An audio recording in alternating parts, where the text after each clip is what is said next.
Good morning, Bears fans. Harrison Graham here for Chicago Bears Now. Yes, I am at my home and not in the studios, and you know what that means. That means some news has dropped, and I want to get you the information as quickly as possible. A pair of roster moves have been made by Ryan Poles and the Bears staff, and we will get to that news here in just a second. But first, get the energy going. Get the FGBs going in the comment section. It's the motto. It's a vibe. FGB, spam it down below.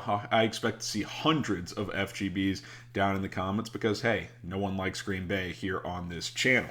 Okay, here is the news of the day for the Chicago Bears. David Moore, remember him, who got hurt with a leg injury a couple weeks ago? He has been placed on injured reserve, which will end his season. Now, maybe the two sides will come to an injury settlement and he could become a free agent down the road, but any player placed on IR before final cutdown day ends his season. Doug Kramer, good example. Season over. He will not play this year. That is the same with David Moore unless he reaches an injury settlement and goes and signs with another team. So that is one part of this. The other part of this is the Bears have signed another fullback. His name is Jake Bargas, or Bargus. I think Bargas is his name, though. Has actually played his 2 years in the NFL with the Minnesota Vikings. Played in one game in each of the last two seasons, so he's kind of bounced around, was a tight end in college at North Carolina State, converted to fullback in the NFL, and has kind of been all over the place in terms of like off and on a roster, so he hasn't done much in the NFL. I mean, you look at his 2 years in the league, he has played 2 games each of the last 2 years, 7 snaps, in 2020, 0 snaps last year. So he was active for a game last year, but didn't even get into the game. So not like he has made his mark that much. But we did see Khari Blasingame in a sling the other night. So maybe they need a body for this final preseason game. Jake Tonjes did have a touchdown catch, who's been the backup fullback at camp. So now the Bears have 3 fullbacks on their 85-man roster, and remember, you got to cut down to 80 players by Tuesday, 3 o'clock Central on Tuesday. So 5 players still have to get cut because even though David Moore's been placed on IR, that would get you down to 84. Bringing in Vargus, that gets you back up to 85. So 5 players are still going to have to get cut loose in the next couple of days. And later on today, I told you guys yesterday, updated Bears cut candidates video. Plus, I predict which 5 players get cut by the Chicago Bears, so stay tuned for that. We'll put that video out this afternoon. Would have put it out probably here at 11, 12 today, but I'll let this video go for a bit. Then we'll put that video out later on in the afternoon. That's why you subscribe. That's why you turn on notifications, because we're bringing you daily videos, usually more than 1 video per day at this point, covering the latest Chicago Bears news, rumors. Go check out my videos from yesterday in the content videos tab. I did an updated 53-man roster projection following the Seahawks game. Go check that out. And I reacted to Roquan Smith ending his hold in, and some Jaquan Brisker injury stuff, as well as an offensive line update. So hit that sub button. Go check out that content on the channel. It's sitting there for you guys to watch. All right, so with David Moore going on IR, he was doing some okay things in camp early on before he got injured. Early in his career with Seattle, he looked like a promising player. Had 445 yards and 5 touchdowns in 2018, 301 yards and 2 touchdowns in 2019. 2020, 417 yards and 6 touchdowns. Pretty decent 3-year stretch, but 2021 had 2 targets total between Denver and Green Bay. Didn't get anything going. This year, it was going to be an uphill battle, I believe, for him to make the roster. I think he might have been on the bubble had he stayed healthy and produced in the preseason, but I don't view this as a major loss for Chicago. When they signed him, I remember thinking, okay, this is going to be a guy that has to compete for a roster spot. This isn't someone you're bringing in to just flat out make this football team. So I don't think this is a major loss for David Moore. For example, I would rather have N'Keal Harry get healthy and make the team than David Moore, if that makes sense. So he is out of the mix at receiver. So now you think about this wide receiver unit and you're saying, okay, how does this thing look with 1 preseason game to go? Here are the locks, in my opinion. Darnell Mooney, obviously. Velus Jones, going to make the team, 3rd-round pick. obviously. I think Equanimous St. Brown is a lock, even though he's been quiet in the preseason. I also think Byron Pringle's a lock. So I think those 4 guys are pretty much locks.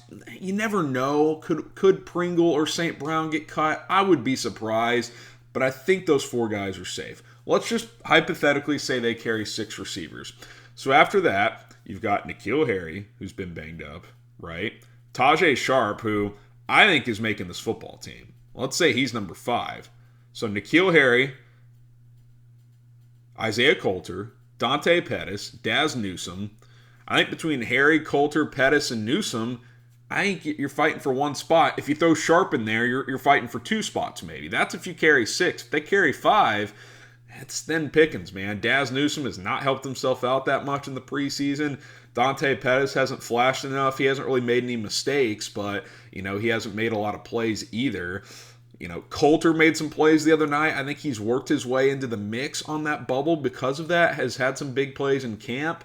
We'll see. I could see a scenario, too, where N'Keal Harry makes the initial 53, and then they put him on short-term IR, and then they bring back an Isaiah Coulter, a Daz Newsome, a Dante Pettis, whoever. But it's going to be very, very interesting to see what that initial cut-down list looks like. I don't think it's decided, which means this final preseason game is still important for some of these guys. Unfortunately, for a guy like N'Keal Harry, he can just sit back and watch because he is not healthy. So that is just the scenario. So I'm going to ask you guys this question. As the Bears have placed David Moore on IR and he is out of the mix.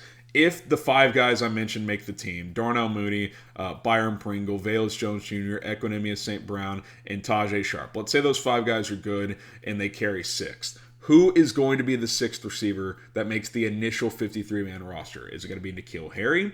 Is it going to be Isaiah Coulter, Dante Pettis, or Daz Newsome? I think it's one of those guys. If you think it's going to be someone else, let me know. But out of those 4, who do you think has the best chance to make this roster? Let me know down in the comments section.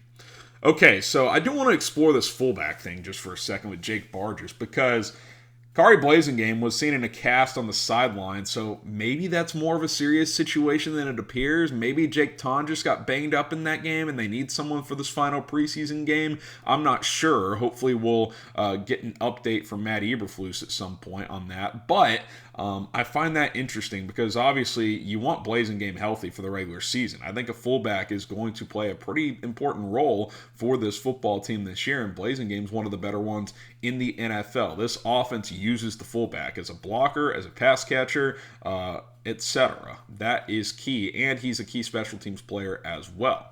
I actually liked what I saw from Jake Tonjes to the point where I was like, okay, if Blasingame is nicked up, could you keep him as a 4th tight end, backup fullback, special teams type of hybrid player? Could that happen? Because this is an offense that uses a lot of 2 tight end sets as well. And if they think he's good enough to be kind of an emergency tight end type, keeping him as a 4th tight end isn't the worst thing in the world. Obviously, Chase Allen is in the mix there as well. So to kind of wrap this up, I don't think Jake Bargas is necessarily a threat to make the roster, but the fact that they're signing him here with 1 preseason game to go is interesting. It makes us work with a couple of theories. One, that Blazingame's injury is serious enough at minimum he's going to miss this last preseason game and they need a fullback. 2, did Jake Tonjes get hurt? And by the way, I've been calling him Tongs. Tonjes is the pronunciation. I apologize if he's been watching.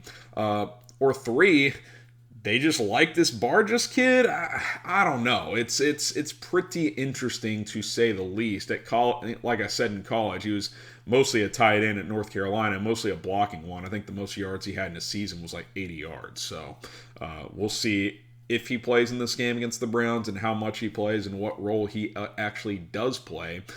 Maybe it's a signal too of they're not going to play a lot of key guys in this last game, and if Blazingame's hurt, they don't want to risk getting Tonjes hurt, so they're just signing him to get through this game.